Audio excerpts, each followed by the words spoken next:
Loreto. Aún no se ve grabando, ¿eh? Ahora. Moi ben. Empezamos logo, verdad? Moi boa tarde.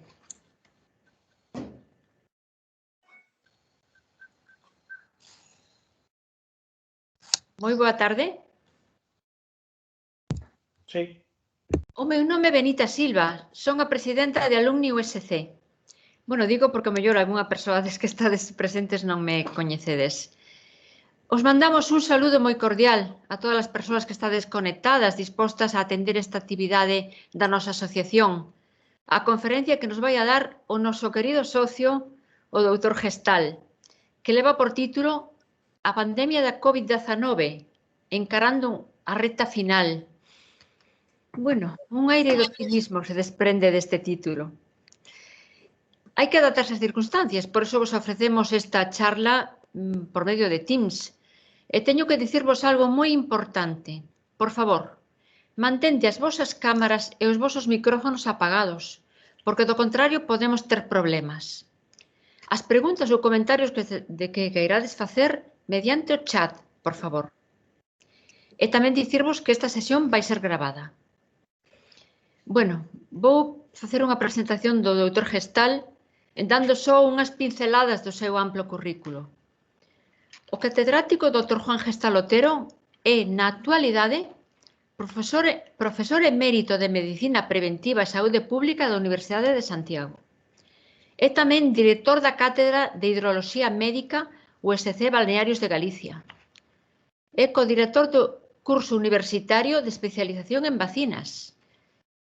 E é académico numerario da Real Academia de Medicina de Galicia e da Real Academia de Farmacia de Galicia. A súa trayectoria profesional estuvo sempre vinculada ao USC e ao CHUS, é dicir, ao Complexo Hospitalario da Universidade de Santiago, donde foi xefe do Servizo de Medicina Preventiva e Saúde Pública. Na faceta de xestión universitaria desempeñou varios cargos, entre eles o de decano da Facultade de Medicina e Odontoloxía.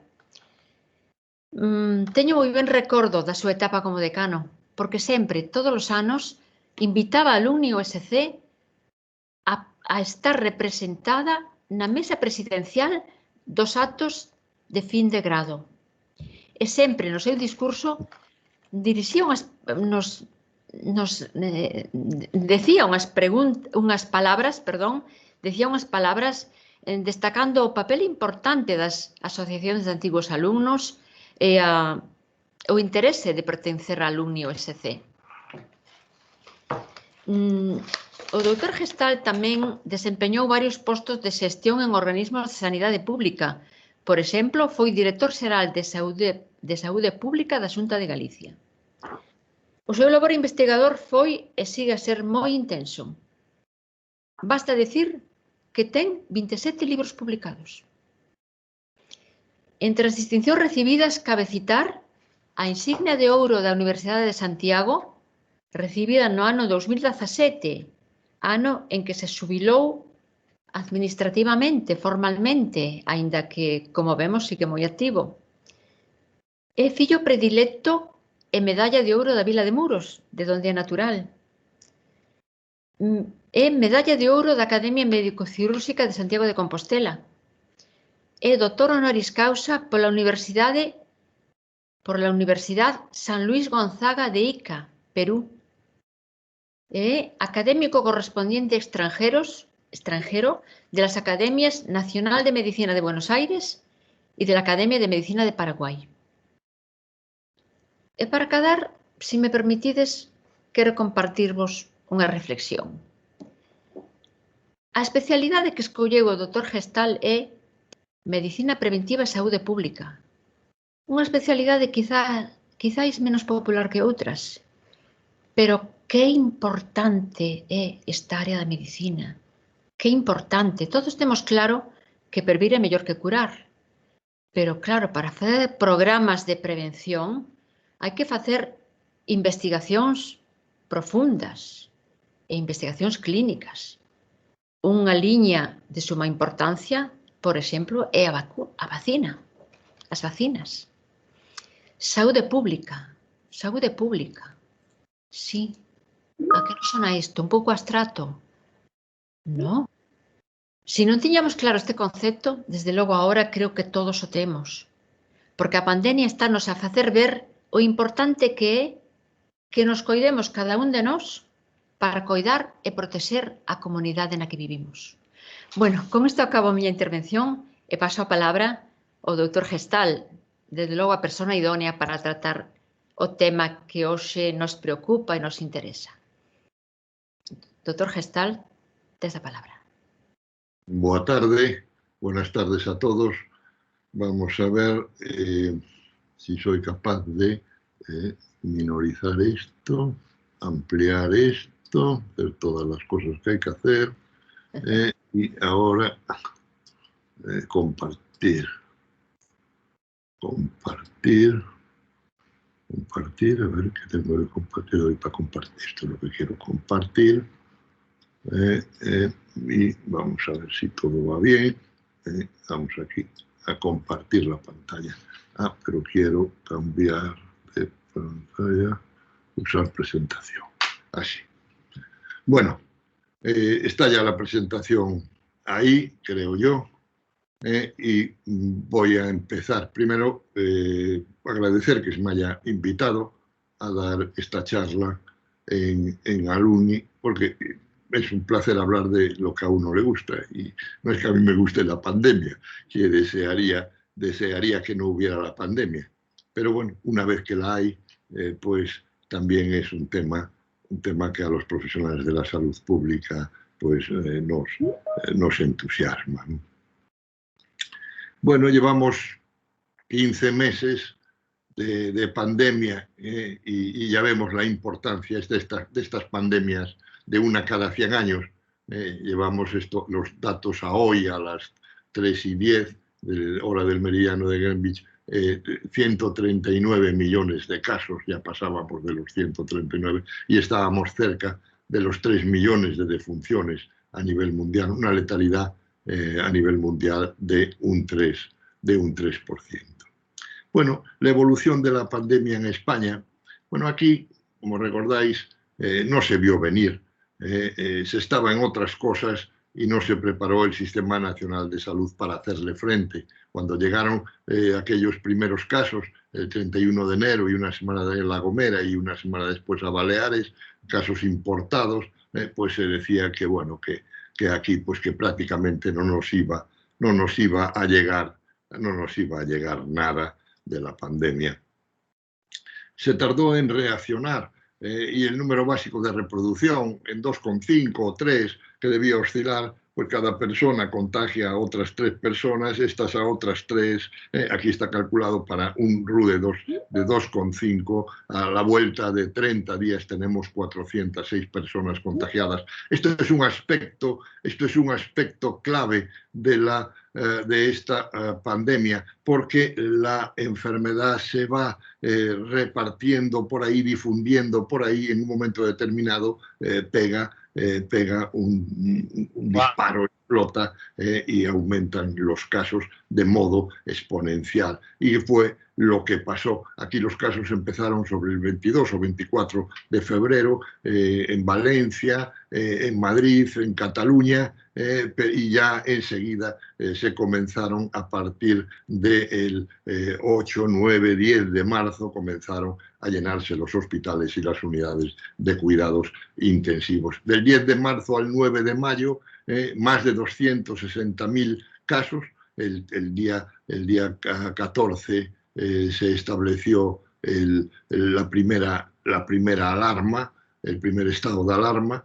Pues en este periodo del 10 de marzo al 9 de mayo se produjeron 28.420 muertes confirmadas, pero la realidad fue la cifra de muertos muchísimo mayor. Aquí vemos los datos del Instituto Nacional de Estadística con 44.670 muertes en exceso, la mayoría sin lugar de... Juan, perdona un momento que te interrumpa, Juan, no se está viendo el pase de diapositivas, estás todavía con la primera. Anda, bueno, pues, a ver, bueno, vuelvo a empezar esto, voy a ver. Por Dios, vaya. Bueno, gracias por avisarme. No sé qué es lo que tengo que hacer. ¿Ahora veis la segunda? No. No. No, estamos igual, Juan. Tal vez abajo en presentación o Presentación. a modo presentación, a ver si sale. La presentación. Voy a interrumpir yo. Ahora sí, ahora sí. Ahora se ve la Lo segunda. que no lo tienes es en modo presentación, ¿eh? A ver, ¿dónde tengo que darle para tenerlo en modo Justo presentación? a la derecha de donde estabas antes. Abajo. Abajo. O ahí. Ahí, Sí, un poquito un más. poco más a la Ahí, derecha. Ahí. Ahora está, pero quiero que vaya con diapositivas. ¿Ahora? No. Parece como que se queda parado ahí. ¿Veis la segunda? No. Estamos en la ¿Vemos la segunda. A ver, la segunda, la tercera. No. No. Pues espera. Si no te funciona así, lo que puedes decir es desplazándote por la barra de la izquierda, seleccionando tú las diapositivas. Sí, pero lo vamos a arreglar un segundo, perdón, porque presentación con diapositivas. Reproducir desde el principio. Pero así me sale con las siguientes, lo que estáis viendo, ¿verdad? No.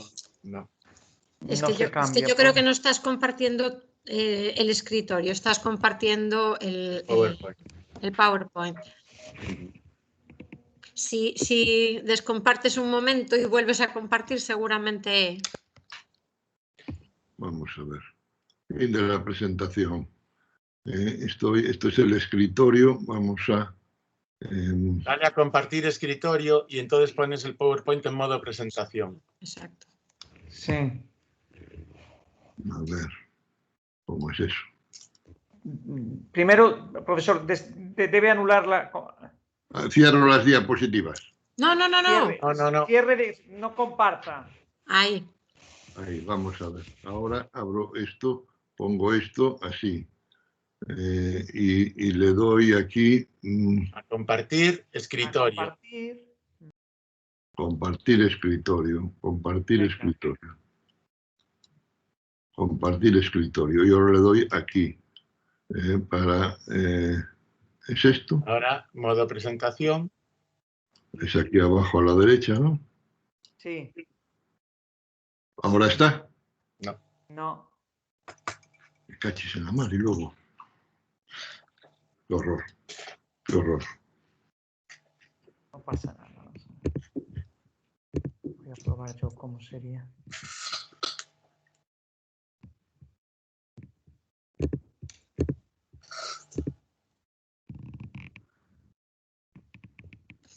En el mismo PowerPoint, si vas pasando las transparencias, Sí. la vemos bien, ¿eh? Bueno, pues voy a ver de hacerlo de esa manera.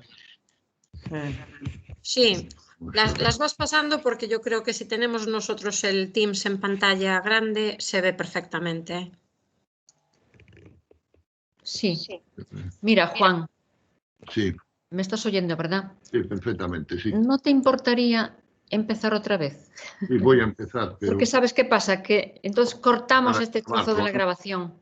Sí, bueno, espera, a ver cuando consiga pasar Sí. diapositivas, Sí, sí. entonces empiezo. ¿Así veis el escritorio mío? No.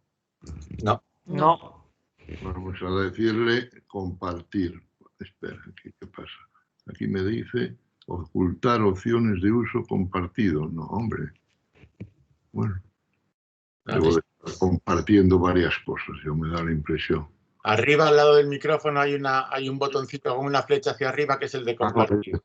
Sí, ahora se me puso, estaba para abajo. Estaba para abajo, no, ahora en este momento, antes estaba para abajo. Ahora veis el escritorio. Ahora vemos la presentación, el PowerPoint. Pero la veis así sin estar en presentación, ¿no? Sin estar en presentación. Sin estar en modo presentación. Pero yo creo que sería suficiente con que te movieras pinchando Si te mueves por la izquierda. en el menú de la izquierda, sí. Vas pinchando la... Si le doy, espera, a ver, vamos a ver. Si yo le doy aquí, ¿ahora la veis la presentación? No. Como antes. Se ve el PowerPoint, por eso yo creo que es mejor que simplemente... ¿Ahora veis la diapositiva segunda? No. No. Queda en la primera. Entonces, ¿por qué? Pero mira, pero si vas vete por el desplazando menú, Juan, de la izquierda. A la izquierda, donde ves las transparencias en pequeñito. las miniaturas, Vete ves pinchando desplazando. por ahí. Sí, bueno, pues A ver vamos. a ver si te cambia. A ver si me Por esa es cambia la de esa primera, manera. pincha la segunda, a ver. Pero vamos a salir.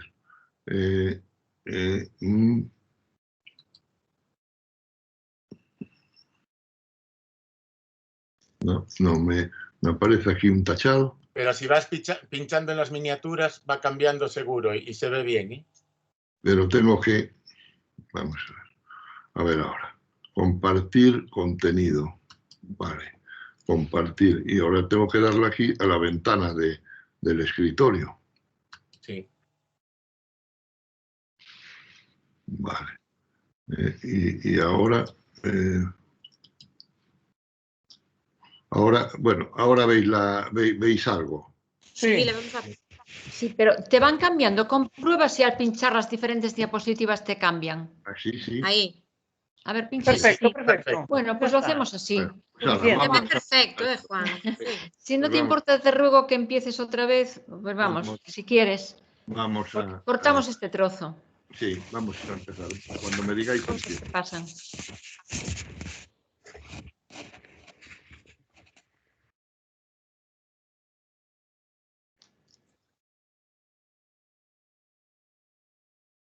Empieza cuando quieras. Vale. Bueno, como decía, es un placer el estar hoy aquí dando esta charla en Alumni. Agradezco la invitación para hablar de un tema que a uno le gusta, pues siempre es un placer, es agradable.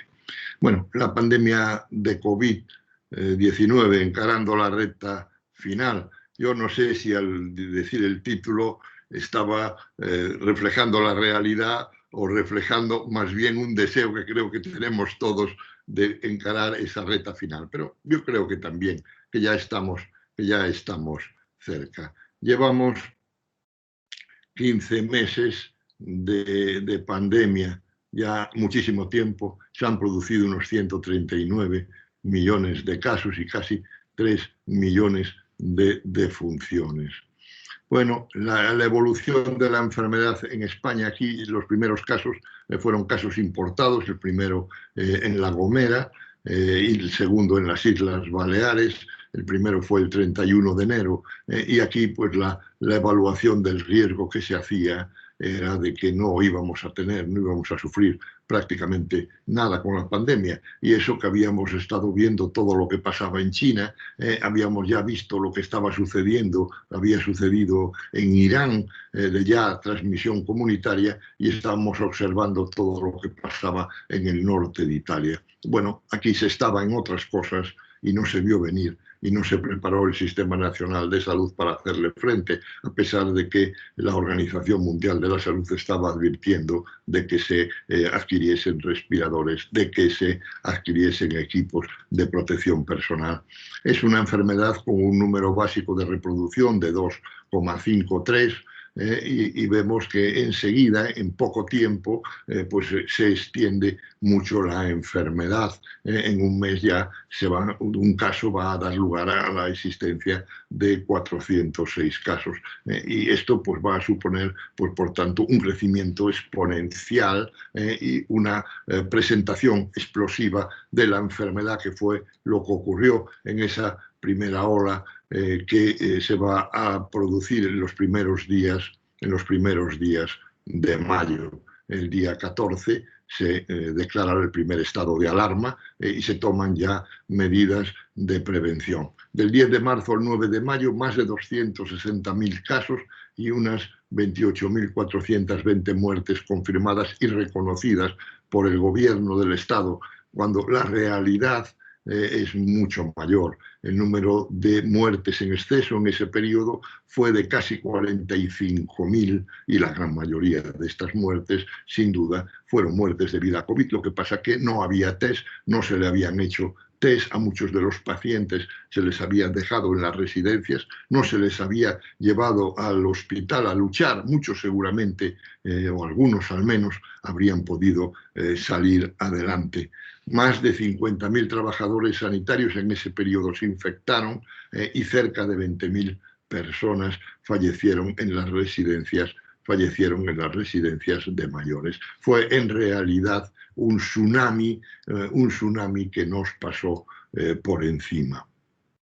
Cuando salimos del confinamiento, la desescalada, después de un confinamiento ejemplar, pues se salió muy deprisa. Que llegan los turistas, hay que salir, la economía, no se hicieron tampoco los deberes durante el confinamiento, no se preparó un plan de control, no se hicieron reformas legislativas que pedían algunas comunidades autónomas como Aragón y Galicia para facilitar la gestión por parte de las comunidades autónomas cuando desapareciese el estado de alarma, situación que se vuelve a plantear ahora para el 9 de mayo, y tampoco se preparó todo el tema de los rastreos de contactos, que entonces serían muy eficientes, porque los rastreos de contactos son eficientes con incidencias acumuladas a 14 días de unos 50, 70 casos. Ya después, cuando pasa por encima de 100, ya el rastreo de los contactos ya no es eficiente. El gobierno del Estado, en cuanto desapareció el estado de alarma, pues el gobierno también hizo missing, el gobierno también desapareció y comenzó ya a cada vez a producirse casos durante el verano. Aquí salimos del confinamiento el 21 de junio y ya a la semana siguiente ya tuvimos un brote en el Barbanza por una persona que había llegado de Brasil, y ya a principios del mes de julio hubo que confinar a 72.000 personas en A Mariña. Y bueno, y luego pues el número de casos y de brotes fue aumentando. Ya prácticamente la onda del verano comenzó a subir a partir del Día del Carmen. Cada vez se producían más casos y las medidas que se tomaban eran blandas para no dañar la economía. El Consejo Interterritorial del Sistema Nacional de Salud no se va a reunir hasta agosto y aprueban que se prohíba fumar en espacios al aire libre. Luego el 27 se reúne con la Conferencia Sectorial de Educación para poner medidas en marcha para el curso escolar. El 9 de septiembre se reúnen para hablar de una serie de cuestiones.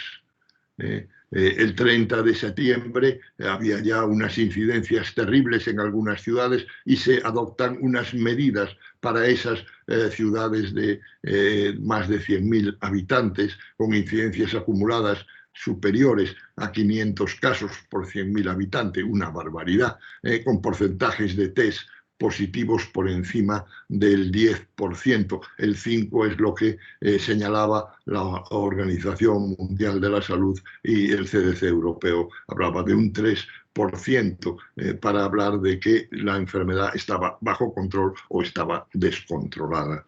Y también con ocupaciones superiores al 35% en las camas de UCI. Bueno, el 22 de octubre se toman de nuevo, se aprueba unas actuaciones de respuesta coordinada, que es lo que conocemos como el semáforo, en base a unos indicadores de transmisión, indicadores epidemiológicos de transmisión y unos indicadores de utilización de los servicios sanitarios, y en base a los resultados 4 niveles de alerta, y de acuerdo con estos niveles de alerta y unas tablas, pues la adopción de una serie de medidas de prevención.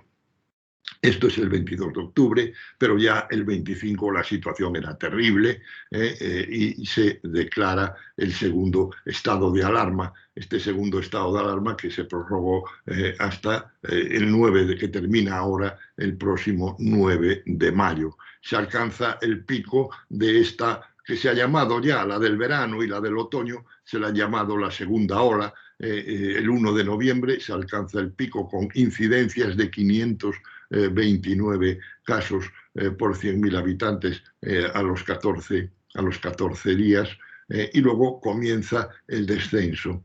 Y bueno, estábamos ya, estaba ahí la Navidad. ¿Qué va a pasar? ¿Qué va a pasar con la Navidad? ¿Qué va a pasar con la Navidad? Pues con la Navidad, a pesar de que vimos en el puente de la Constitución aquellas imágenes de los agolpamientos de las personas, pues se nos permitió que nos reuniésemos en los domicilios, lugar en donde la transmisión es más frecuente, que nos pudiésemos reunir con otros familiares el día de Nochebuena, el día de Navidad, el día de fin de año, el día de Año Nuevo, el día de Reyes, un conjunto de eventos de supertransmisión, algo que en esta enfermedad, igual que era en el SARS y también en el MERS, son pues muy frecuentes. Eventos de supertransmisión son reuniones en determinados lugares en donde pues va a haber mucho ruido y se va a hablar alto o se va a gritar o se va a cantar,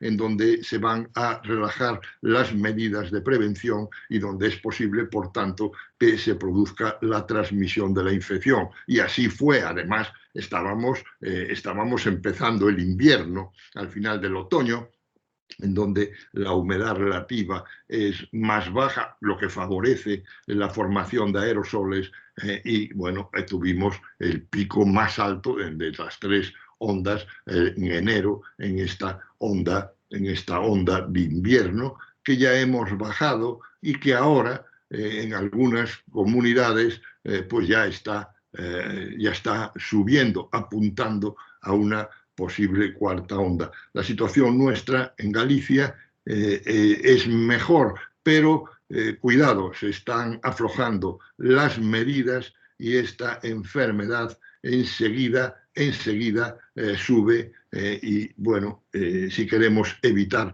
la cuarta onda, pues tendremos que ser todos muy prudentes y disminuir los contactos interpersonales. A 14 de abril ha habido 88.554 muertes en exceso en España en todos estos periodos. El número de muertes reconocidas es inferior, de 76.756. Con el tiempo se verá que la mayor parte de estas muertes han estado relacionadas directamente, ya sea muertes por COVID-19 o muertes por otras patologías que no pudieron recibir la asistencia adecuada durante la pandemia, al estar todo el sistema sanitario volcado, como es lógico que así fuese, para todo ese problema de esta enfermedad nueva. Y cerca de 130.000 sanitarios se infectaron. ¿Qué aprendimos? Bueno, desde el punto de vista epidemiológico, muy pronto nos aprendimos que había los asintomáticos. Al principio pensábamos que no había, que la transmisión era solo por los enfermos leves o los enfermos graves, pero ya a partir del 1 de marzo supimos la importancia de los asintomáticos y que del 44 al 59% de los contagios tienen lugar durante la etapa presintomática, la mitad o incluso más de los contagios. Esto hizo cambiar el uso de la máscara, de la mascarilla, de utilizarla solo para aquellos positivos o que se sospechaba que podían estar infectados, para decir no, todos podemos ser fuente de infección, tenemos todos que utilizar la mascarilla. Lo que ocurre es que no se pudo hacer obligatoria hasta que ya estábamos fuera del confinamiento, porque no había capacidad suficiente de producción de mascarillas en nuestro país. Este enmascaramiento colectivo vino a sumarse a otras medidas como la distancia social y la higiene de manos que estaba establecida, y también a la existencia de estos asintomáticos pues obligaba a los rastreos para localizar a todos los contactos de los casos. Una localización exhaustiva y rápida de todos esos contactos era fundamental para romper las cadenas de transmisión. Bueno, entonces la Organización Mundial de la Salud hacía hincapié en que la enfermedad se transmitía por gotas y por contacto con superficies. Y se escapaba del tema de los aerosoles. Bueno, gran cantidad de eventos se fueron produciendo. El coro de Mount Vernon, de la iglesia de Mount Vernon en Washington, el coro de música tradicional ensayando en la Facultad de Ingeniería Forestal en Pontevedra, luego los casos en la comida de Año Nuevo en Guangzhou, casos en el autobús, de esos dos autobuses, en uno de los autobuses que iba una persona que no sabía que era positiva, no lo supo hasta el día siguiente, a una ceremonia budista. Compartieron todos la ceremonia budista, pero solo se infectaron 20 y tantas personas que iban en ese autobús. El otro autobús no se infectó nadie. Lo del el centro de llamadas de Corea del Sur, también, que en una sala se van a infectar 70 y tantas personas por haber unos infectados en una de las mesas. Bueno, todo esto puso de manifiesto la importancia de los aerosoles, y hay pues muchos trabajos que hablan de esa transmisión por aerosoles. Aquí solo pongo 10, y de estos 10, 8 de ellos nos hablan de que la distancia que alcanzan esos aerosoles no es ese 1,5 metros, 2 metros de distancia que se señalaba para las gotas, que tienen una difusión pues semibalística. Aquí alcanzan unas distancias de 7, 8 metros, unas distancias mayores. Aquí vamos a ver si me funciona. Sí. Aquí vamos a ver pues cómo respirando simplemente se emiten partículas. Las de mayor tamaño van a depositarse y las más pequeñas van a quedar en suspensión en el aire. Aquí vemos que esta persona pues alcanza estas partículas una distancia de medio metro. Aquí vemos con otra emisión en donde vemos una cantidad de muchas partículas de distintos tamaños, y vemos que van a alcanzar distancias de 1 o 10 metros, van a llegar a estas distancias.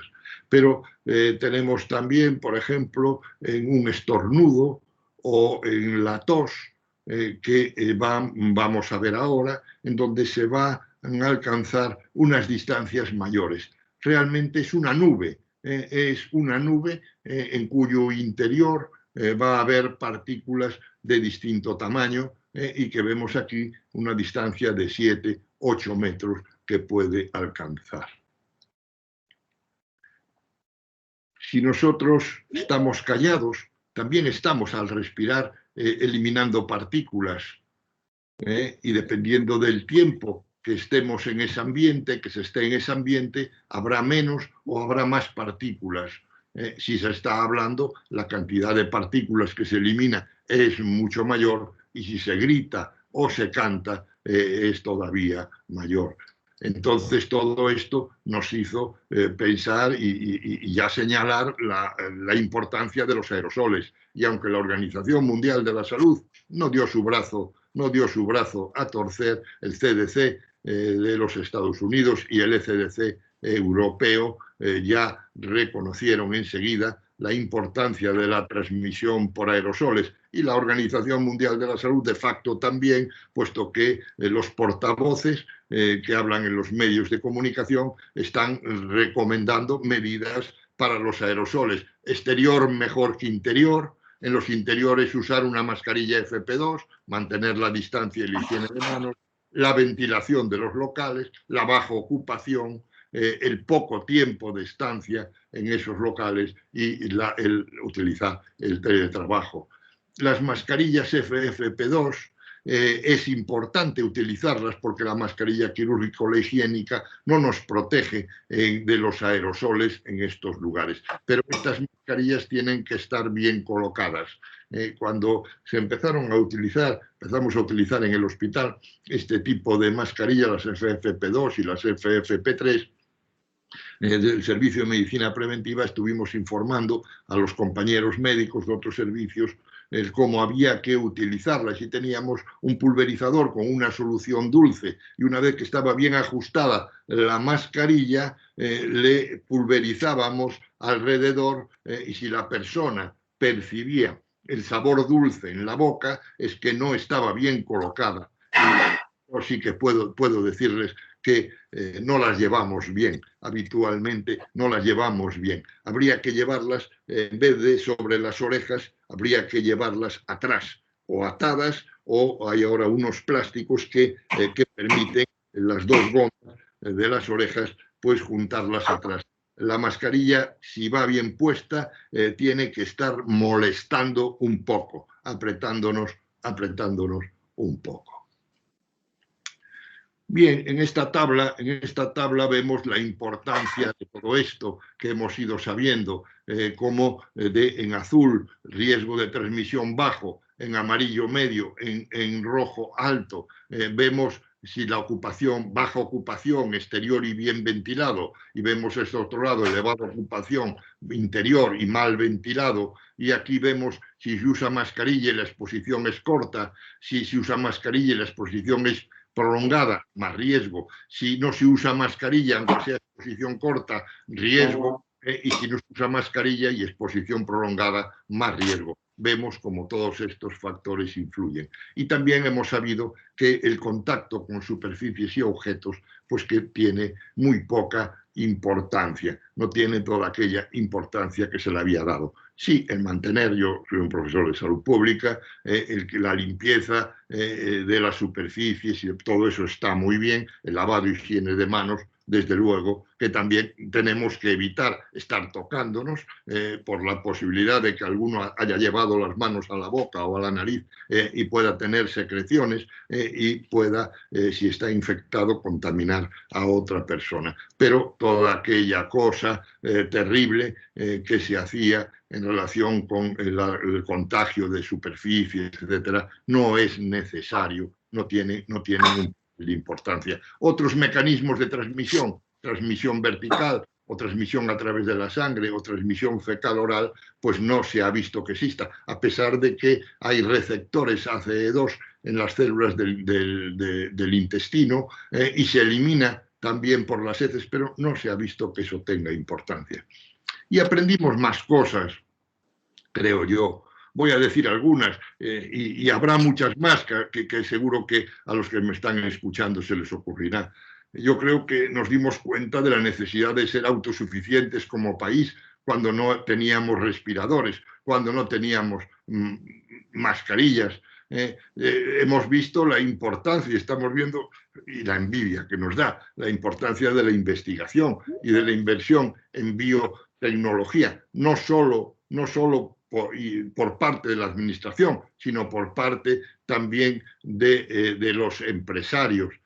Tenemos nosotros investigadores de primer nivel que están desarrollando vacunas. Alguna, como la de Mariano Esteban, ya va a entrar pronto en fases de pruebas. Se ha preparado la vacuna que se va a utilizar para estas pruebas en Porriño por el grupo Zendal.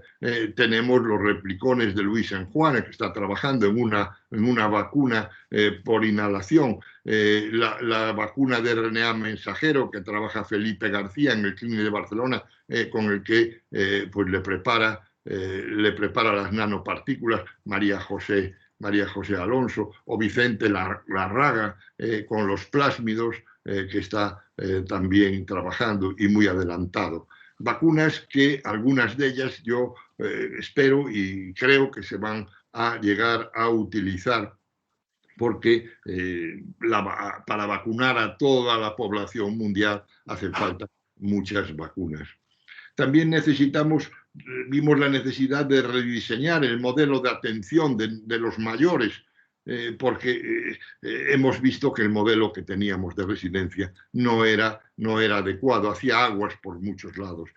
Hay una serie de aspectos claves que se han señalado en un informe que se ha preparado para el Ministerio de la atención a los mayores. Hay que desarrollar un modelo de cuidados y de atención centrado en la persona, que dé respuesta a las necesidades de cada persona, teniendo en cuenta sus preferencias y sus valores.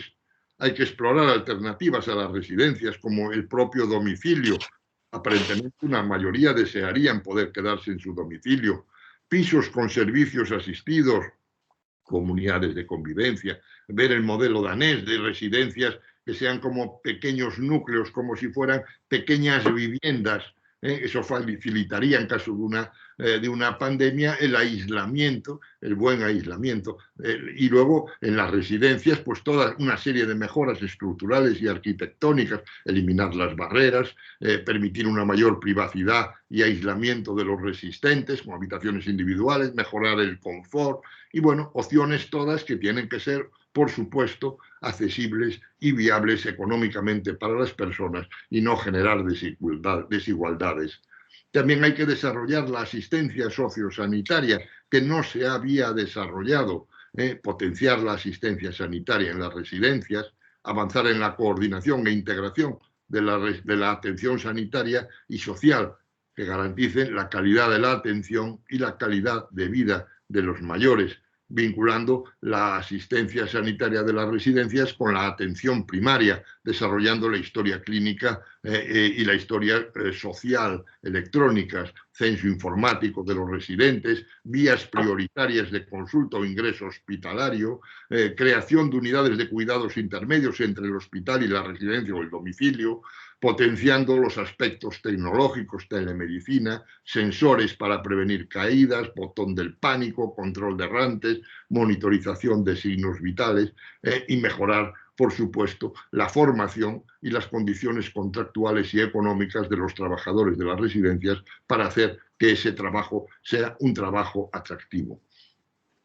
También nosotros, que pensábamos que teníamos el mejor sistema sanitario del mundo, nos dimos cuenta de que tenemos unos profesionales sanitarios magníficos, pero que nuestro sistema sanitario pues tiene muchos problemas que hay que corregir. El presidente del gobierno había prometido, pero yo ya no se lo volví a oír nunca más. Al principio de todo había prometido hacer un libro blanco sobre el Sistema Nacional de Salud. Un grupo de personas pedimos, allá por agosto, mandamos 2 cartas a Lancet solicitando una evaluación independiente de la gestión de la pandemia. Bueno, se nos ha tomado un poco el pelo, porque se nos ha recibido, se ha dicho que se iban a hacer cosas, pero no se ha hecho nada. Es necesario identificar las deficiencias del Sistema Nacional de Salud, aparte de las deficiencias en la gestión, para no volver a cometerlas, deficiencias en la atención primaria y sobre todo en la salud pública.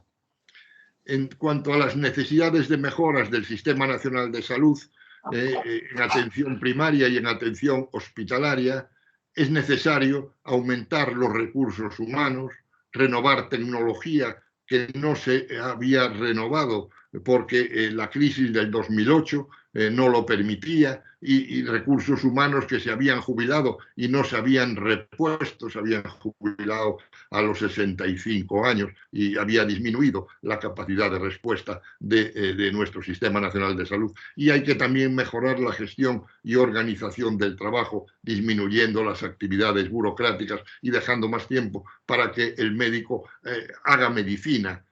Y la salud pública, que es la cenicienta del sistema, necesita modernizarse e integrarse en las áreas de salud.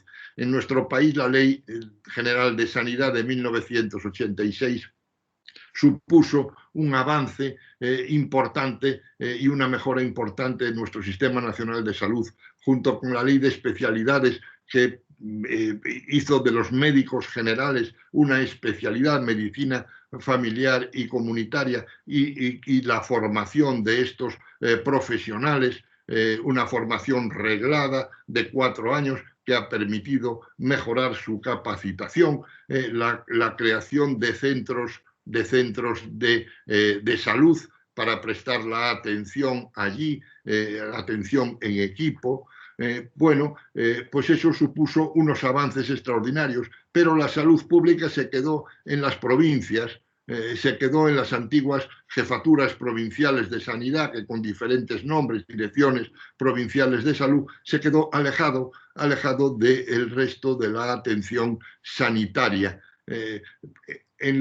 A principios de los años 70, las cátedras, entonces se llamaban de higiene y sanidad, pusieron en marcha en los hospitales, primero en los hospitales clínicos, primero en San Carlos, en el Clínico de Madrid, y de los segundos fue también el Clínico de Santiago de Compostela, el Hospital Xeral de Galicia, entonces se llamaba así. Se pusieron en marcha los servicios de medicina preventiva. Estos servicios de medicina preventiva que tenían una vocación de salir al área, pero que en realidad no se llegó nunca a desarrollar esa salida al área, le dieron ahora la cara, fueron la cara de la salud pública durante la pandemia y pueden ser la base para el desarrollo de la descentralización de la sanidad, de la descentralización de la salud pública, dejar la provincia e ir a las áreas de salud dentro de los hospitales y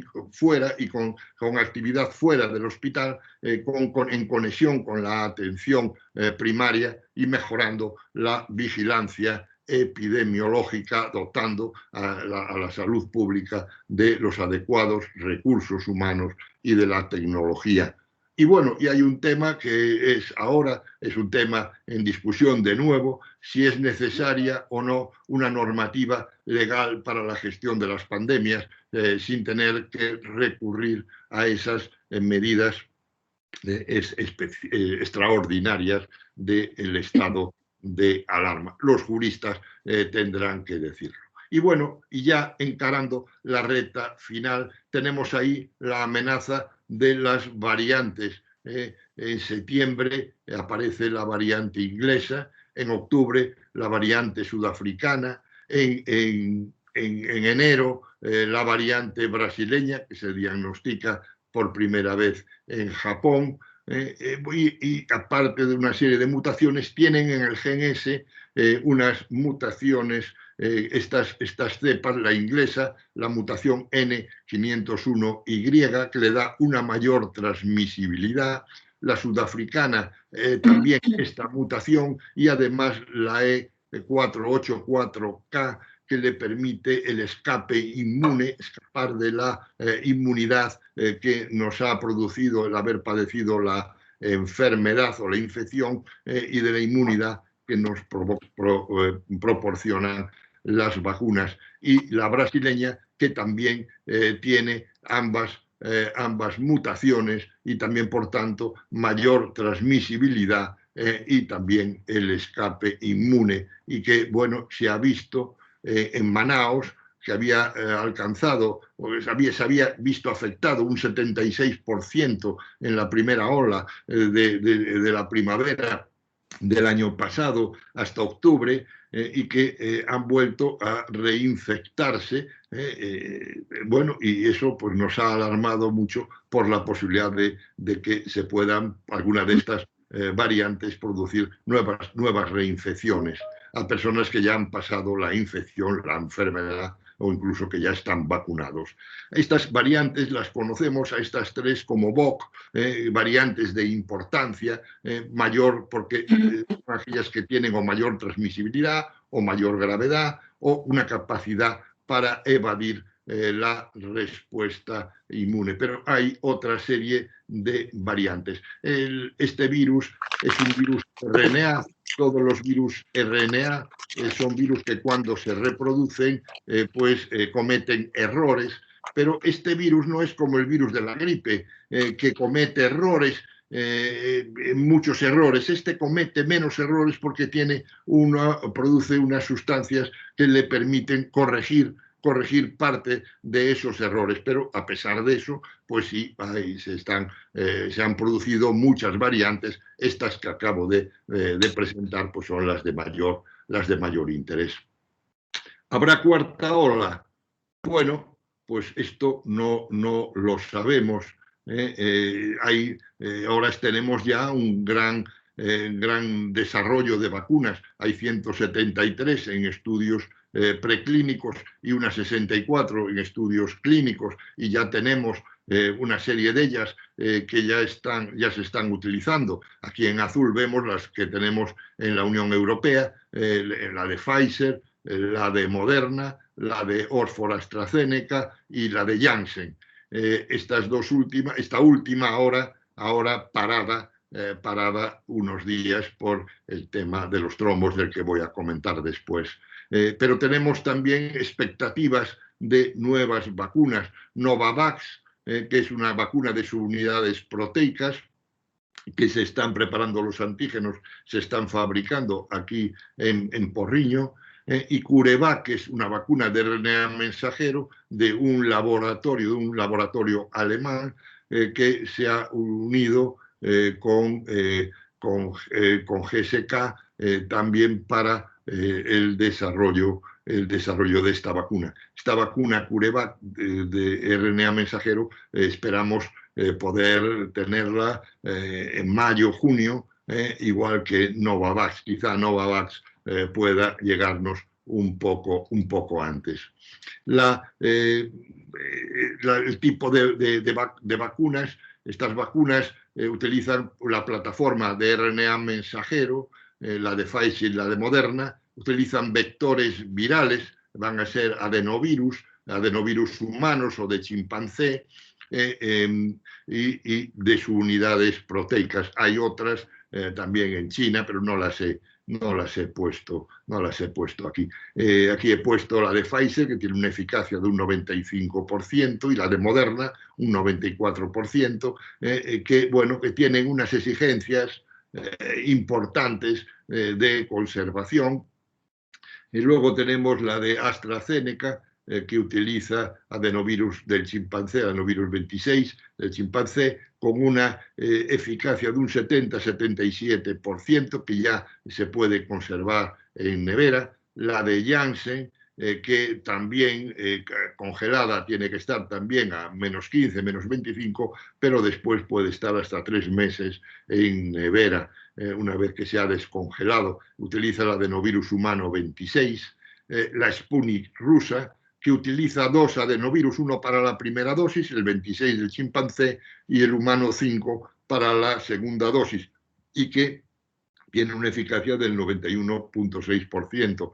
Bueno, nos gustaría mucho que la presentaran, esta vacuna, que la presentaran a la autorización por la Agencia Europea del Medicamento, para tener conocimiento en realidad de la verdadera ficha técnica de la vacuna. También necesita conservación a -18 grados. Y luego tenemos la de Novavax, que puede conservarse en nevera, que aún no se ha presentado para su aprobación, pero que los estudios hablan de una muy buena eficacia. Y bueno, y estas vacunas frente a las variantes, bueno, pues vemos que la variante sudafricana reduce el nivel de los anticuerpos de Pfizer y de Moderna, pero estas vacunas producen una cantidad muy elevada de anticuerpos neutralizantes, y aunque le disminuya la cantidad, parece que siguen siendo efectivas.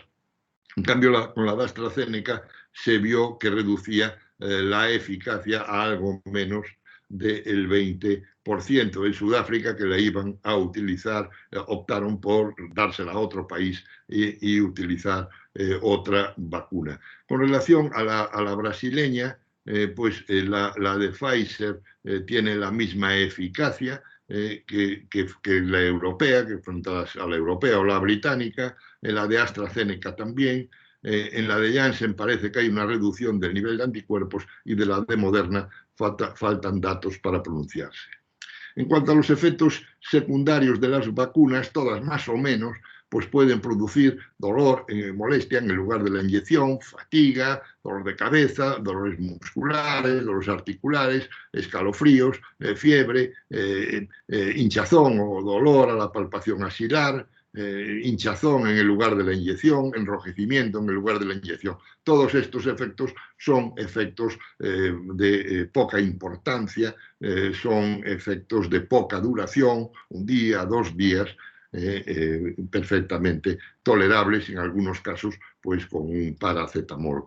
En la administración de las vacunas pues hay que tener las precauciones que se deben tener siempre ante la posibilidad de que pueda haber una hipersensibilidad, una anafilaxia. Por eso, una vez que te vacunan, debes de pasar allí a un sitio, sentarte allí y esperar 15 a 20 minutos para ver que no produces una reacción anafiláctica. Si la produjeses, está todo preparado, tiene que estar todo preparado para tratarse. También hay que tener precaución, estamos en las vacunas masivas, con los síncopes que pueden producirse por las situaciones de personas que ante un pinchazo se pueden pues desmayar o hiperventilar o sufrir un estrés.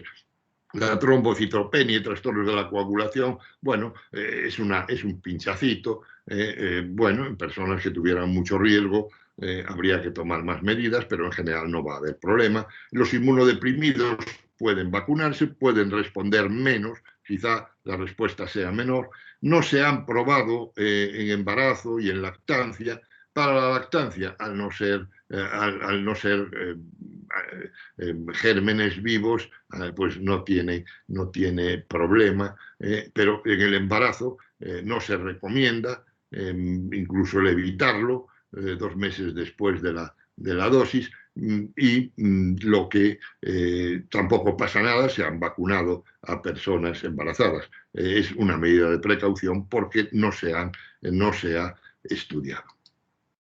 Las vacunas de RNA mensajero van a revolucionar el mundo, de las vacunaciones. Es muy moderna la hebra de RNA mensajero que lleva el código de la proteína de la espícula, penetra dentro de las células presentadoras de antígeno mediante un endosoma, es fagocitada, y va a ir a los ribosomas, allí se va a leer ese código, el RNA mensajero desaparece y ya se va a producir la proteína que se va a colocar en la superficie de la célula para presentarla en los ganglios linfáticos ya a los linfocitos para producir la respuesta tanto de linfocitos B y linfocitos B de memoria, y estos que van a producir los anticuerpos, linfocitos T, la inmunidad celular, y las células killer, células asesinas de la inmunidad innata, que esta vacuna, a diferencia de las otras, sí va a inducir. Las contraindicaciones de las vacunas de RNA mensajero son únicamente la temporal, de si uno tiene una infección o enfermedad febril aguda importante, la edad en la que se ha aprobado, menores de 16 años y menores de 18 en la de Moderna, y si uno ha tenido anafilaxia a una dosis previa de la vacuna. Esas son las únicas contraindicaciones. Las vacunas de vectores virales, bueno, pues ahora se han producido unos síndromes, un síndrome de trombocitopenia inmunitaria protrombótica inducida por la vacuna, una disminución de plaquetas y una producción de trombos con una incidencia muy baja que viene a ser un cuadro parecido a una complicación también que es muy infrecuente de la heparina, que es una trombocitopenia inducida por la heparina, que consiste en que la heparina se va a unir a la proteína, al factor 4 de las plaquetas y también de los endotelios vasculares, y estos complejos pues a veces pues inducen la producción de autoanticuerpos. de unas IgGs que se van a unir y van a activar las plaquetas y producir unos cuadros desordenados de coagulación de la sangre.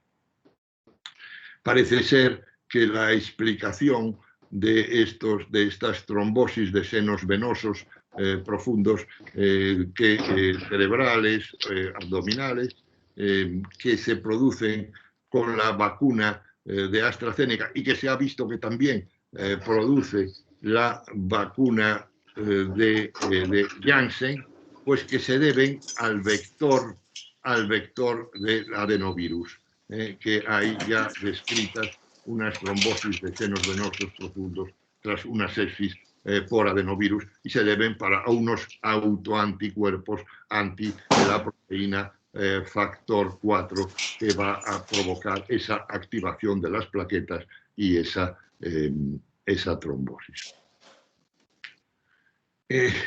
Y ahora, cuando volveremos a la normalidad, y ya termino, pues las expectativas que tenemos es todo depende de que nos llegue la vacuna suficiente, porque capacidad para administrarla la hay, se ha demostrado ya, entonces es que nos llegue la vacuna. Las estimaciones que hay es de que nos lleguen de aquí a septiembre unos 86 millones de vacunas, entre las que ya nos estaban llegando y la vacuna de CureVac, y eso permitiría, pues a mediados del verano, alcanzar esa inmunidad de rebaño. De momento estamos muy lejos, solo el 6,7% de la población está vacunada con las 2 dosis y un 17,4% con una dosis. Bueno, y ya antes de terminar quería pedir que por favor los señores de los periódicos que no nos estropeen el idioma. Antídotos. Le aplicaron los antídotos de Janssen, los sueros de Janssen, los sueros, ni son sueros ni son antídotos, son antígenos o vacunas. Y nada más. Muchas gracias por la atención.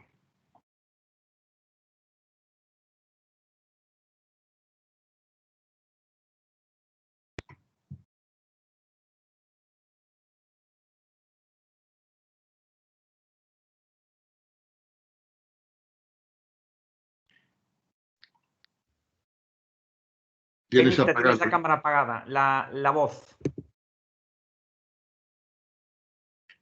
La voz. Sí, hola, ¿se me oye? Ahora sí. Muy bien, profesor Gestal. Muy interesante, muy completa. Bueno, quizá para los que no somos médicos ou especialistas en isto, claro, ten moita información isto. A ver, vamos a ver primeiro se temos algunha pregunta no chat. Solo vexo unha. De Carmen Ramuñán, que di: ¿ahora mismo se acepta que el virus ya estaba aquí antes de la fecha oficial de febrero? Bueno, hay una serie de estudios que hablan, sobre todo estudios de genoma del virus, que hablan de que posiblemente que tuviera diferentes entradas y que pudiera estar antes de febrero. Pero bueno, pues en realidad cuando se le detectó, además la clínica es bastante clara en los casos graves, los casos importantes, y bueno, pues se le detectó pues la primera vez el 31 de enero, después, una semana después, en Baleares, y no sé si el 22 o el 24, no recuerdo, de febrero, en Valencia, en Madrid y en Cataluña. Pero sí, es posible que hubiera circulado antes. Bien, hay otra pregunta de Brocos Fernández, que dice: ¿cómo se justifica que en Galicia durante 2 meses e medio, dentro 27 de xaneiro ata o 12 de abril, as persoas non pudésemos facer deporte individual ao aire libre? en lugares, en horas donde no hay tránsito habitual de persoas. Bueno, sigue contando, pero parece que isto non lle parece... Paréceme que a razón beneficio custe dunha restricción tan brutal é demasiado baixa. No sé, no creo que hubiera ninguna restricción para hacer deporte en Galicia, no lo sé. El deporte al aire libre. Yo creo que se podía hacer deporte. No hubo, hubo restricciones cuando se cerró, cuando nos confinaron en la primavera pasada, pero en este año, que yo sepa, no hubo. No sé a lo que se refiere. Claro, non sei. Parece que esta persona sí estaba interesada en facer deporte. Entendo que efectivamente hubo esa restricción, non sei. Bueno, eu entendo que as normas, as prohibicións foron un pouquiño así, improvisadas moitas veces. Bueno, a lo que se refiere, hola, soy Loreto, ¿qué tal? Lo que se refiere, María, es que no se podía hacer deporte individual a menos que fuera con máscara, con mascarilla. En la mascarilla. Sí, de hecho, comenta que solo en Valencia copiaron esta medida, que estaba restringida a entornos urbanos y que no estuvo en vigor más que un mes escaso. Y comenta que efectivamente que la razón beneficio-coste de una restricción tan brutal es demasiado baja, por no decir nula, para estar justificada, sobre todo eso, teniendo en cuenta que durante una buena parte de este periodo estaba permitido, por ejemplo, que personas no convivientes se juntasen en un restaurante. No costaba nada, dice María, instaurar desde el principio una norma sobre el deporte individual al aire libre como la vigente desde este mismo lunes. En el deporte habitual, el deporte individual al aire libre, si uno va corriendo, va haciendo ejercicio y por tanto va forzando el funcionamiento del aparato respiratorio y va a eliminar muchas más partículas que si no lo hace, siempre que se haga esfuerzo, ejercicio, se va a eliminar más partículas.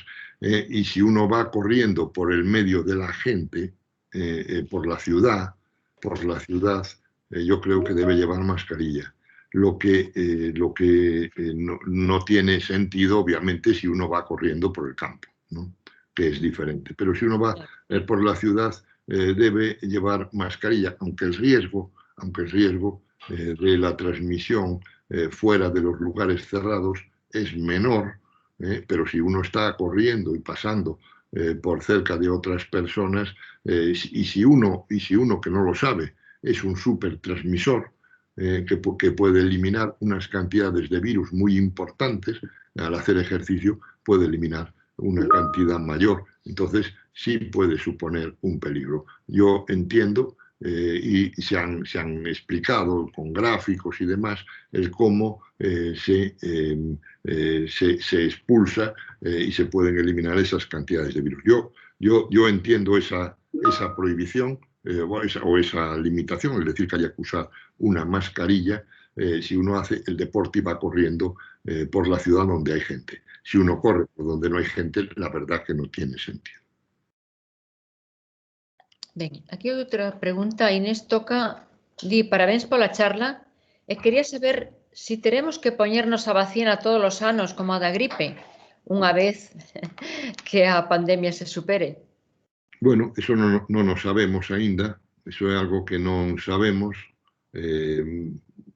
Supoñemos que esta vacina, pois que pola información que imos tendo da duración da inmunidade, pois parece que poderá cubrir un par de anos, o mellor, como mínimo, non? De ter anticorpos.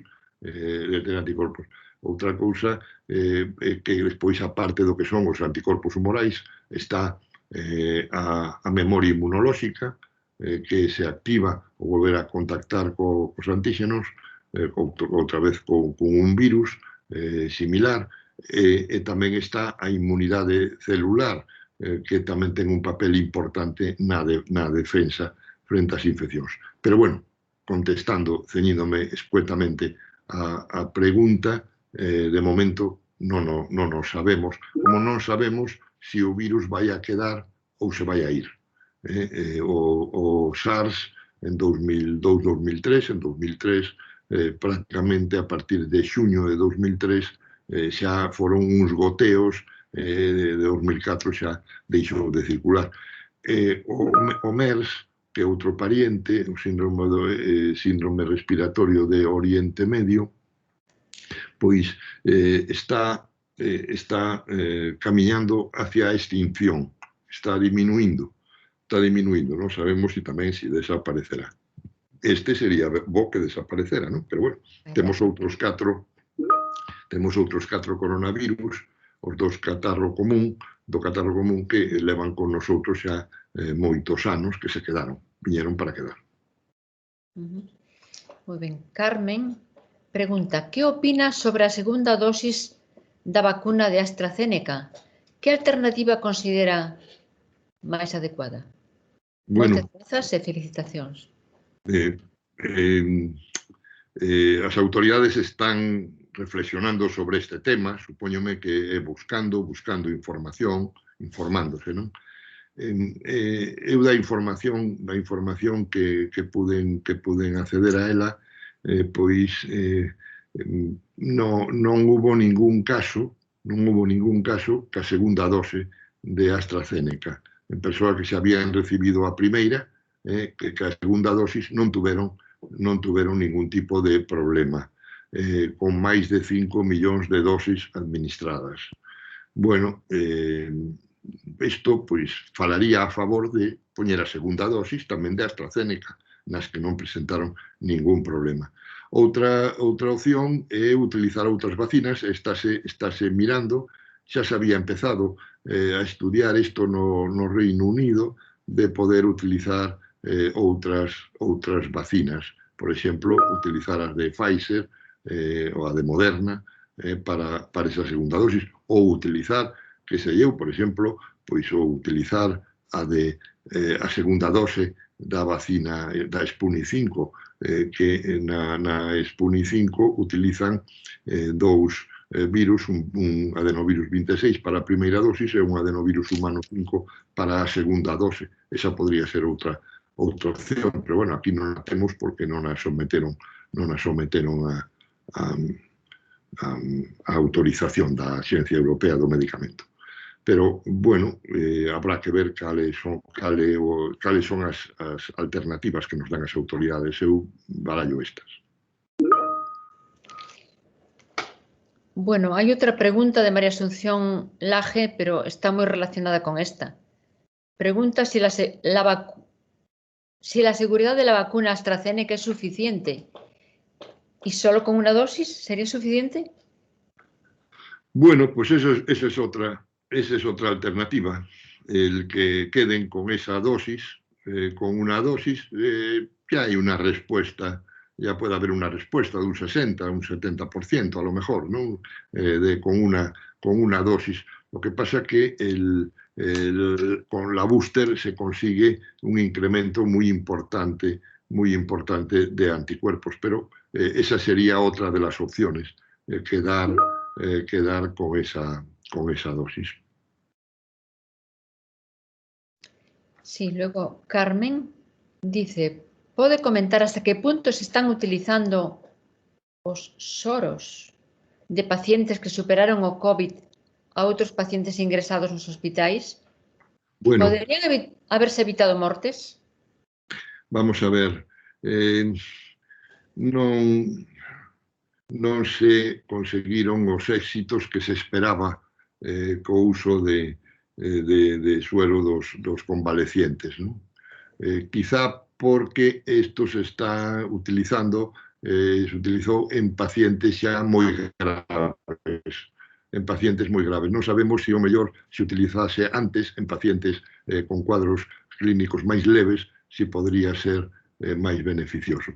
Tamén hai anticuerpos monoclonais que se fabricaron tamén para utilizar, pero esas grandes expectativas que había nun principio desincharonse un pouco. Ben, estou vendo que outra pregunta de José Antonio Caride. Di moitas grazas, profesor Gestal, e parabéns pola exposición. E ten dúas preguntas. Cando poderemos deixar de estar enmascarados? De que dependerá, pensando retornar ás cotidianidades perdidas? Como se explica que fumar continúe sendo unha práctica permitida públicamente, aínda que con restriccións? Bueno,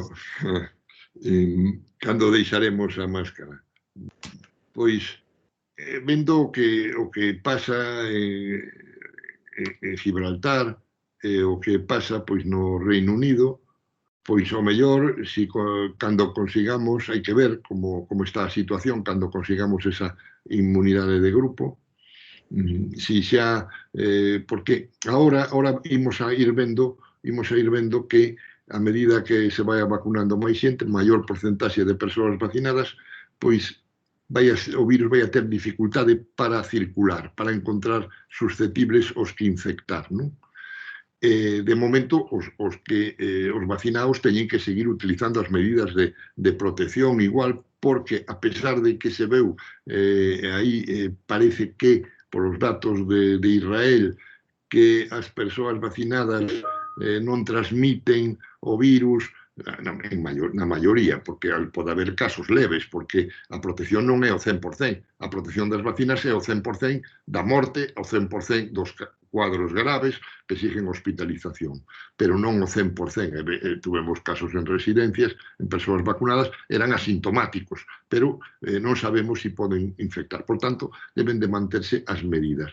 Pero, ao mellor, cando cheguemos, iremoslo vendo, non? E cando cheguemos ao verán, din que para agosto, bueno, pois para agosto, para setembro ou para xullo, se nos chegan máis vacinas antes, pois veremos se xa non está circulando o virus na comunidade e ao mellor pódese xa deixar a máscara, polo menos para en algunha, por exemplo, na rúa ou nas terrazas, ao mellor deixala para interiores aínda e despois xa abandonala, en fin, iremos pouco a pouco. A segunda cuestión como era?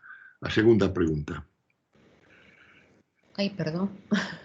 Sí, porque está permitido fumar o de fumar. O de fumar. Pois eu son profesor de saúde pública e non, xa, bueno, prohibiron fumar nas terrazas a menos de 2 metros a unha distancia que non se afume o resto das persoas. Realmente estamos vendo que se unha persoa cando bota o fume, fíjese a donde pode alcanzar as secrecións que nosotros eliminamos co fume, vemos aí hasta onde poden chegar. Pois, eso xa está prohibido, o que a prohibición definitiva de fumar, bueno, eso ainda non se conseguiu, non? Eso de que se prohíba definitivamente. Para o Estado supón uns ingresos importantes. E logo hai unha actividade industrial tamén importante en relación co tema do tabaco. Eu non o vou a defender, non me poñan nesa situación, non? Simplemente enuncio. Non defendo eso. Ben, hai outra pregunta de Carmen Remuñán. Las personas que han pasado el COVID, ¿una dosis o 2? Una dosis.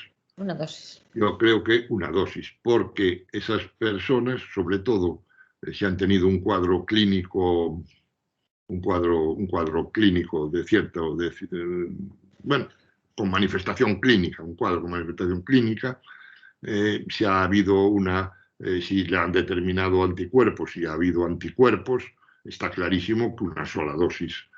En los asintomáticos, a lo mejor, pues podrían necesitar 2 dosis. Pero los demás una dosis. No sé si tenemos más preguntas. Si no, aprovecho para expresar 2 dudas que yo tengo. A ver, yo siempre pienso, vamos a ver, supongo que en el mundo sigue habiendo epidemias. No sé, sobre todo en países poco desarrollados. Cólera, tifus, ébola. Pero claro, estas epidemias creo, hablo como ignorante del tema, deben estar bastante restringidas a una zona.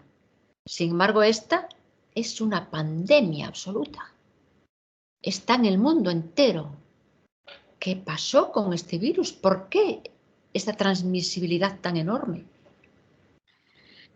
No sé si esto es una pandemia de esas de una, que yo digo, una cada 100 años.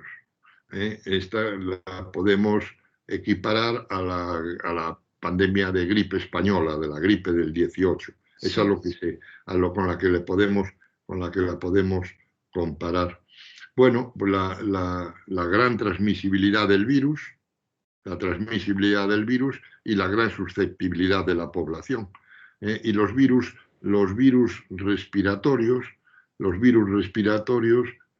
pues son mucho más contagiosos y más transmisibles, se transmiten más fácilmente que otro tipo de enfermedades, ¿no?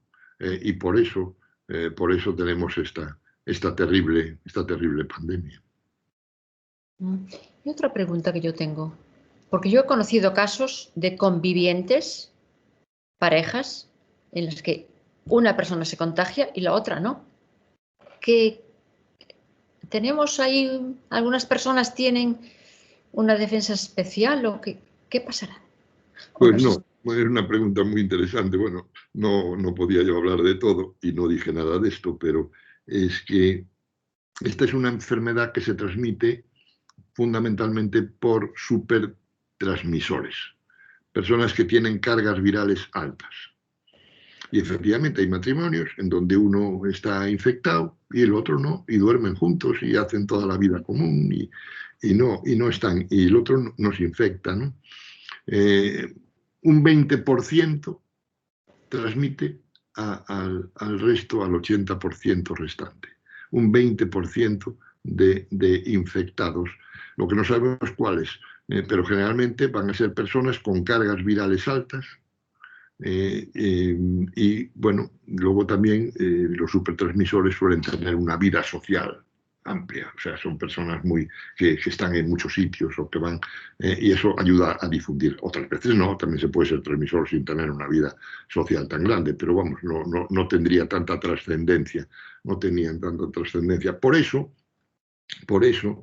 los test de antígeno, detectan cargas virales a partir de 8.500 partículas virales por mililitro.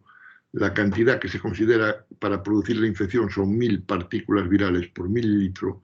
Y los casos clínicos, los subclínicos, los asintomáticos no lo sabemos, porque claro, bueno, en principio no sabemos en el momento del comienzo, pero en los casos clínicos, en el comienzo de la clínica, que es cuando se tiene la mayor carga viral, ese día, incluso un día antes, es cuando hay la mayor carga viral, pues normalmente tienen de promedio 8, 9, 10 millones de partículas virales por mililitro. 8, 10 millones de partículas virales por mililitro. La PCR detecta cantidades mucho más bajas de partículas virales. Incluso puede que el virus ya no esté, que estén restos del virus, ¿no? Que sean restos de los nucleótidos y que los detecta la PCR. Por eso el uso de los test de antígeno yo lo veo muy interesante para estudios epidemiológicos en colectividades o por ejemplo, en un barrio en donde se prevea o se presuma que haya una prevalencia elevada de la infección. Dice, aquí hay muchos infectados porque ha habido unos brotes y tal. ¿Qué es lo que pasó en Madrid? Lo que llamo el milagro de Madrid. Madrid había comprado muchos test de antígeno y bueno, y cuando tenían así una afectación importante y tal en un barrio, pues los utilizaron. No, ellos no sabían por qué les había resultado tan bien. Lo preguntaron después y se les explicó por qué les había funcionado tan bien. Les había funcionado tan bien porque en 15 minutos tienes el resultado. Prácticamente por debajo de 8.500 partículas virales por mililitro, muy posiblemente esas personas no sean contagiosas, las que tengan esa menor cantidad. Y los que tengan más, sí te los va a detectar el test de antígeno y te lo detecta en 15 minutos. En cambio, la PCR te lo detecta en 24, 48 horas tienes el resultado de la PCR. Entonces tú le has ganado mucho tiempo porque a esa persona que les haces el test de antígeno le dice, usted quédese ahí esperando 15 minutos. Usted dio positivo, oiga, usted a cuarentena. En cuarentena, y esto les permitió poner en cuarentena a muchas personas y bajar muy rápidamente la incidencia de la infección. Ya. Muy bien, tenemos aquí otra pregunta. Manolo pregunta si confía en que la administración modifique el modelo de las residencias. Entiendo que de las residencias de ancianos. Bueno, no lo sé. Yo confío en la administración igual que confía en todos los que me están escuchando. Tengo la misma confianza, pero tenemos todos que tratar de que se lleve a cabo una reforma, que esto se discuta, que se le dé la voz a las personas, a los ancianos, a las personas mayores, a las personas que van a usar las residencias o los domicilios o los pisos asistidos o todos los que vayan a utilizar esos servicios que puedan, y todos podemos ser potenciales usuarios. Pues se nos tiene que dar voz. Se nos tiene que dar voz para decidir qué es lo que queremos.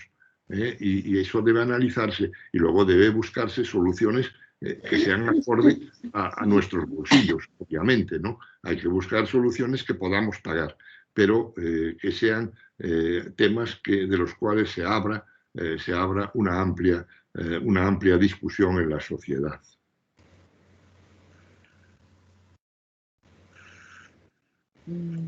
Bien. Hai outro comentario aquí. Os estudos parecen apuntar que o risco de trombos coa vacina de AstraZeneca é en torno a 1000 veces inferior que o risco asociado ao consumo de anticonceptivos. Ten sentido toda a alarma que se está xerando? Isto pregunta Caamaño y Sorna. Sí, vamos a ver. Eu non lo veo. A alarma xerouse porque xa fai tempo que a Organización Mundial da Saúde di que, ademais da pandemia, estamos nunha infodemia, o sea, tamén unha epidemia de información, non? Hai demasiada información, non? E logo, despois, estamos agora nunha situación superexcepcional. Cando se fixo unha vacinación destas? Nunca na vida. Nunca na historia da humanidade se levou a cabo unha vacinación como a que estamos realizando, non? Entón, bueno, pois estánse detectando efectos secundarios que teñen unha incidencia pois moi baixa, pero que son efectos secundarios serios, importantes, non? O que lle toca é un tema importante, pero que nosotros temos que velos, hai que conocelos, hai que estudialos. Sabemos, por exemplo, que ao parecer, nos datos que tuven eu acceso, pois os cuadros mortais que se produciron foron en persoas de menos de 50 anos. Por iso España puxo a vacina xa para maiores de 60, en maiores de 60 non se había visto ningún cuadro fatal. En Francia puxéronlo para maiores de 55 anos, non? Pero o coñecer os efectos está. Nosotros eso temos que velo desde a seguinte perspectiva. Primeiro, a nivel individual, cal é o risco de enfermar, cal é o risco de sufrir un cuadro grave, cal é o risco de morrer que temos. Bueno, pois esos riscos son maiores que os riscos dos efectos secundarios da vacina de AstraZeneca ou da vacina de Janssen, non? De todos modos, se tuveramos moitas vacinas, non se utilizarían estas, sin duda ninguna, pero non temos moitas vacinas e nosotros a vacinación ou conseguir esa cobertura para a comunidade pois ten algúns efectos secundarios. Estes van a ser algúns desos riscos ou efectos secundarios que van a conlevar o conseguir esa protección da comunidade con ese 60 ou 70% de poboación vacinada. Ben, a ver, Nieves López fai un comentario. Me da mucha pena las personas que han fallecido por la inoculación de AstraZeneca. Si se demuestra la relación, ¿qué ocurre con estas familias? Bueno, supongo que se refiere si sí, podrán hay una indemnización. Bueno, ahora, a partir del momento en que eso esté incluido en la ficha técnica de la vacuna, yo he estado buscando estos días para ver si la habían modificado y no he encontrado en internet, buscándola en internet, he encontrado la misma que ya tenía sin la modificación, ¿no? Ahora, en la de Janssen, por ejemplo, ya estaba incluido porque habían encontrado un caso. Y ya lo habían incluido. Al estar incluido en la ficha técnica, yo creo que los fabricantes quedan protegidos. Bueno, non vexo máis preguntas. Se alguén non foi atendido, que me disculpe, por favor. Penso que recollemos todas as que había no chat. E, desde logo, non dixen... Perdón, hai outra. Bueno, desde logo, o que hai é moitas felicitacións. E moitas expresións de agradecemento. Por a interesantísima charla, de verdade. Foi moi completa.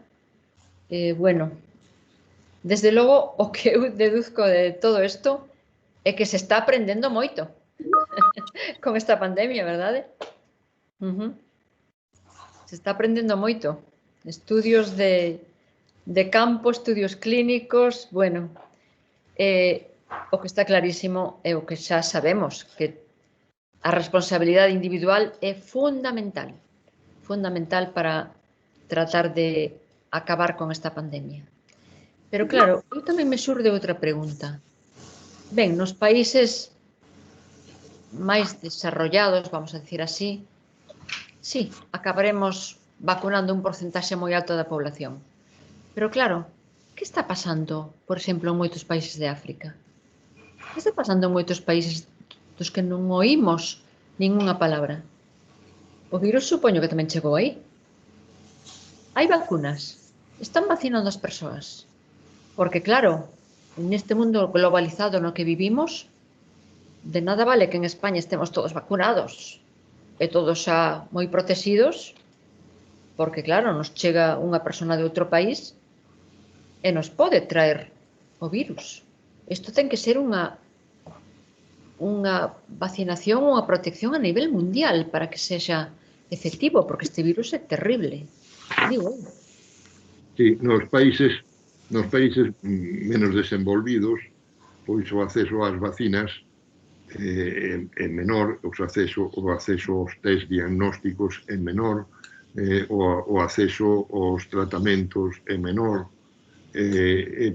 Bueno, en abril do ano pasado, Francia, a Unión Europea, a Organización Mundial da Saúde, xuntáronse e puxeron en marcha un programa, STR, non sei que se chama, bueno, non me acordo ben das siglas, puxeron en marcha un programa para poder facilitar aos países menos desenvolvidos, máis pobres, a capacidade diagnóstica, a capacidade terapéutica e a capacidade preventiva. O das vacinas chamase COVAX. Entón, dar a donación a ese fondo, a ese COVAX, a donación de vacinas ou de cartos para a adquisición de vacinas. Entón, bueno, os países criticábanse aí atrás, fai pouco falábase do tema das patentes, non? De se había que liberar as patentes, non? A mí parece que sería unha barbaridade, porque non se resolvería nada. Se complicaría de cara ao futuro, non? Ten que haber incentivos para que os laboratorios, que son sociedades anónimas, que invirtan cantidades impresionantes de diñeiro, o mellor de 10.000 moléculas que estudian, solo acaba chegando a comercializarse unha. As outras, pois veuse que non as expectativas non eran. Bueno, pois os países, falando desto días atrás, pois salía o tema de que os países, por exemplo, a Unión Europea, compramos moita máis vacina da que necesitamos.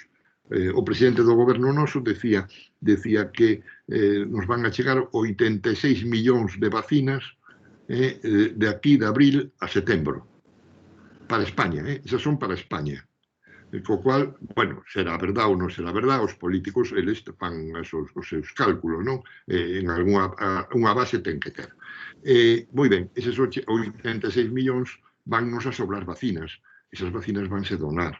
As dos outros países vanse donar.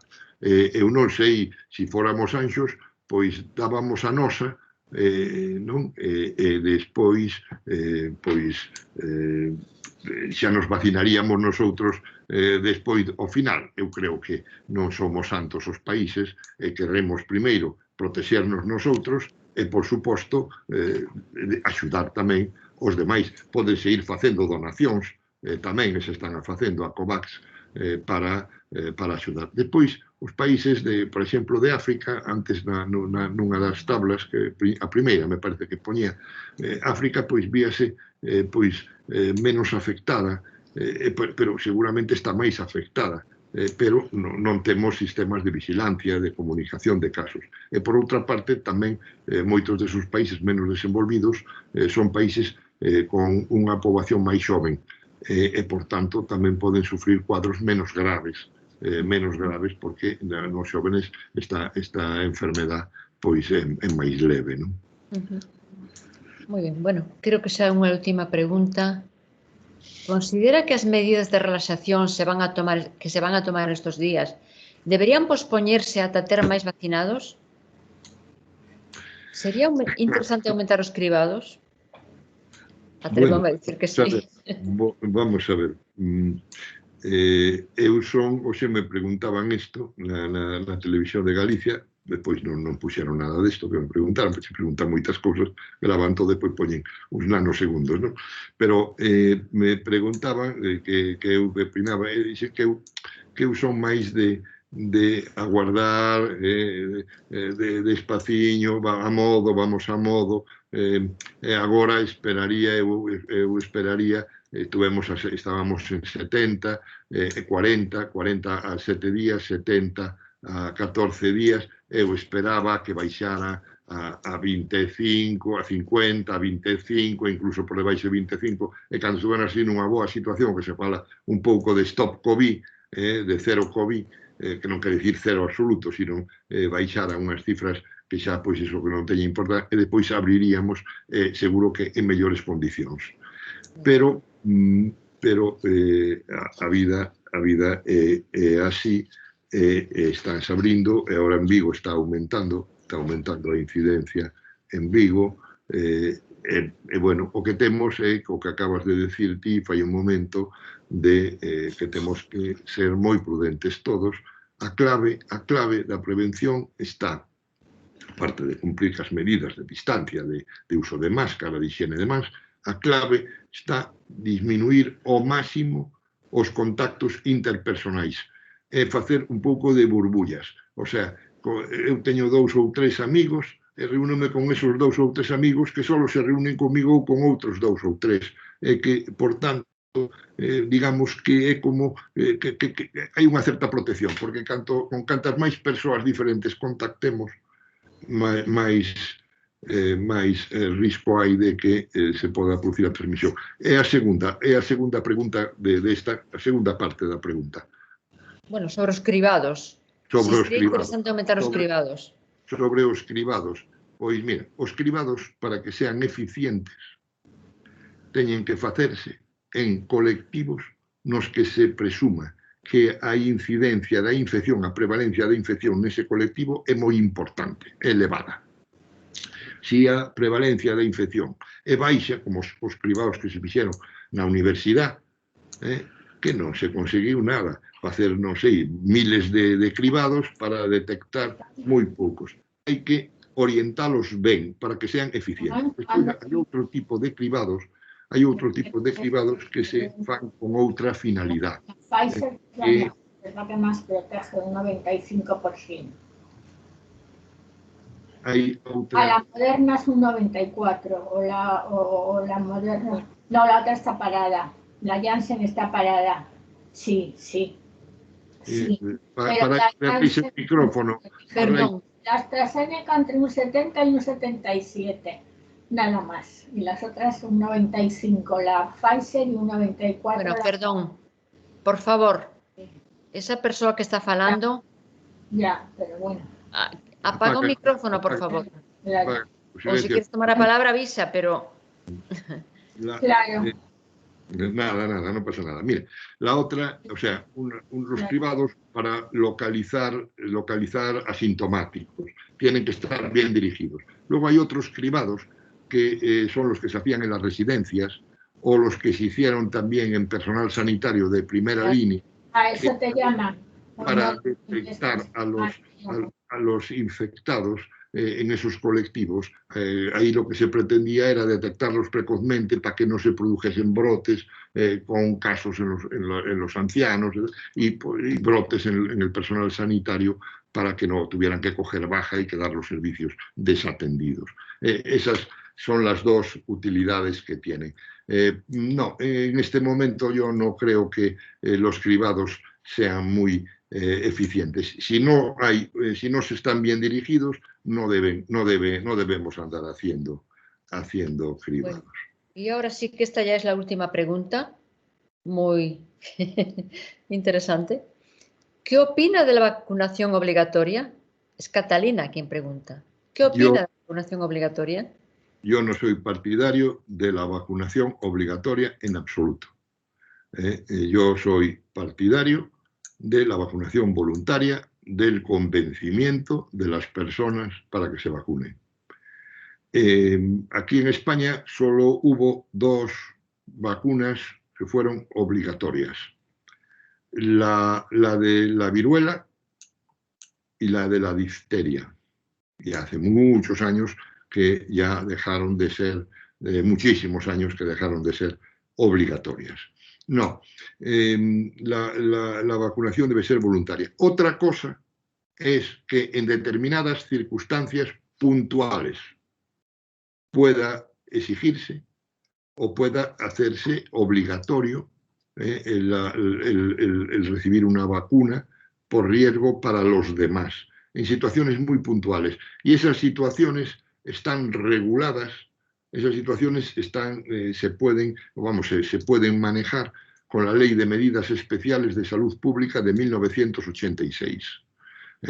Esa ley, bueno, yo la tengo utilizado como responsable del servicio de preventiva, por ejemplo, para el tema de la tuberculosis. Una persona que es un bacilífero terrible, que no toma los tratamientos, que no cumple las prescripciones. Entonces lo poníamos en comunicación, hacíamos un pequeño expedientito y lo poníamos en comunicación del director general o directora general de Salud Pública y entonces esa es la autoridad sanitaria. Si veían que eso pues tenía sentido, obviamente solían verlo porque ya lo mandábamos que tuviera sentido, entonces lo ponían en comunicación del juez natural de esa persona. Y el juez natural de esa persona, pues dirá, bueno, pues este señor tiene que ingresar pues en el Gil Casares y para recibir el tratamiento y tal. Bueno, pues igual que hay esto, pues ha habido en algunos casos en que se ha obligado a unos padres a vacunar a sus hijos por parte de algunas sentencias judiciales. O sea, para cuestiones puntuales puede ser necesario, pero no hacer las vacunaciones obligatorias. Que diferente de que en un momento determinado un juez dictamine que en ese caso, esa cuestión puntual, hay que hacerlo. Me sorprende tu contestación. Bueno. Porque, bueno, yo pensé que sí, que vas a decir que sería obligatoria. Pero, por ejemplo, en el caso del plan de vacunación de los niños, que se ha conseguido prácticamente erradicar muchísimas enfermedades que eran terribles, bueno, yo veo que, a ver, obligar siempre es complicado y difícil, pero yo creo que a los niños hay que vacunarlos. Claro. Que ha habido por ahí una campaña de padres que decían que no había que vacunar a los niños. Caramba, ¿cómo que no? Que entonces no se vuelven aquellas enfermedades. La poliomielitis, Dios mío. Sí. Recordemos, ya somos de cierta edad, recordemos casos de poliomielitis terribles. Sí. No, pero lo que yo estoy diciendo apoya el que se vacunen más que no siendo obligatoria. Por ejemplo, en países en donde se han hecho obligatorias las vacunas no se han mejorado las coberturas vacunales. Estoy refiriéndome a vacunas de los niños. No, en Francia, por ejemplo, no se han mejorado las coberturas vacunales haciéndola obligatoria. Las cosas obligatorias hace que generan rechazo. Sí. Generan rechazo. Entonces, no. Y luego puede haber circunstancias en donde pues hay que actuar y actúa el juez. Actúa la autoridad sanitaria, obviamente, pero después con el respeto a todas las libertades y a todos los derechos de la persona a través del juez natural. Pero sí, no. Y la mayoría de los compañeros y tal, todos pensamos igual, nada de obligatoriedad. Recomendación todas. Bueno, pues yo creo que sí podemos ir terminando. Repito que hay bastantes personas que dicen gracias, muy interesante.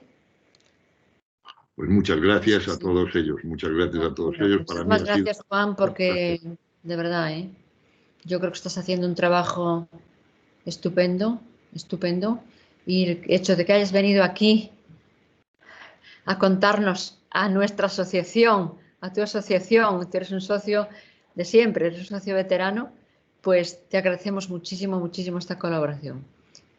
Encantado. Estupendo. Y a vuestra disposición para lo que queráis, cuando Muchísimas gracias a todos y a todas. Venga, buenas tardes. Terminamos por hoy. Adiós. Adiós.